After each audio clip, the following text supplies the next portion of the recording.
Hello everyone and welcome to my mini vlog of 30 days challenge. And আজকে হলো day 14। তো ঘুম থেকে উঠে আগেই ছাদটা পরিষ্কার করছিলাম, আর এইসব কাজ করতে করতে আমার এতটাই গরম লেগে গেছিলো যে ঘরে গিয়ে আমি একটা আইসক্রিম বের করলাম। ঝড় বৃষ্টির জন্য ফ্রিজটা বন্ধ থাকায় আইসক্রিমের পুরো শেপই চেঞ্জ হয়ে গেছিলো। তো আইসক্রিম খেয়ে আমি হয়ে গেলাম রেডি, কারণ আজকে আমাদের মালবাজারে একটা নতুন শপিং মল ওপেন হবে। তো তার জন্য আমি রনিকে বললাম, আর ওর কাজের মাঝে একটুখানি টাইম বের করে আসলো, আমাকে নিয়ে গেল শপিং মলে। এর আগে আমি কোনোদিনও মল ওপেনিংয়ে যাইনি, তো আজকে এখানে এসে এত ভিড় দেখে তো আমি পুরো অবাক। তারপর এখান থেকে একটা নেল পলিশ নিলাম, আর মেয়েদের যে বিলিং কাউন্টার ছিল সেখানে প্রচন্ড ভিড় থাকে, আমি রনিকেই দাঁড় করালাম ছেলেদের কাউন্টারে। এদিকে মলের মধ্যে টেডি জোকার সব ঘুরে বেড়াচ্ছিল, আর টেডি ড্রেসের চেনটা খুলে যাওয়ায় বাচ্চারা চেনটা ধরে টেনে দিল, আর ওর রিয়াকশনটা খালি দেখো।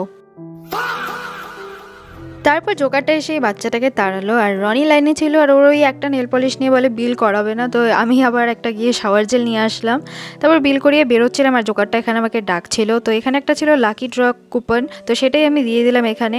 আর আমি তো চলেই যাচ্ছিলাম, তারপর আবার আমাকে ডাকলো আর একটা করে আইসক্রিম দিল। আমি তো অবাক হয়ে গেলাম, আমি তো না নিয়ে চলে যাচ্ছিলাম। ভালোই হলো এখানে এসে।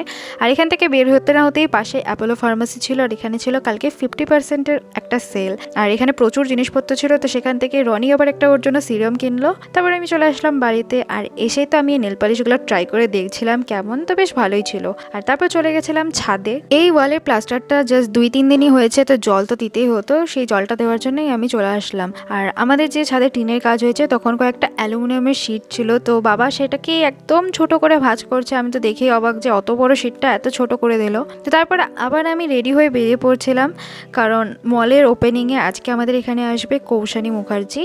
তো সেখানে যাচ্ছিলাম, আমার প্রচণ্ড ভিড় ছিল।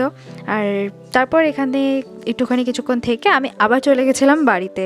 আর বাড়িতে এসে তো আমি আবার লালুকে একটুখানি রুটি খাওয়াচ্ছিলাম, আর এখানে তো ওর পুরো ট্রেনিং সেশন চলছিল। আবার একটা রুটির টুকরো ওর সামনে রেখে ওকে বলছে যে ওটা খেতে না, কিন্তু ও তো নিজেকে কন্ট্রোলই করতে পারছিল না। বেশ কয়েকবার ও মুখ দেওয়ার চেষ্টা করছিল, আর বারবার ওকে না না বলা হচ্ছিল।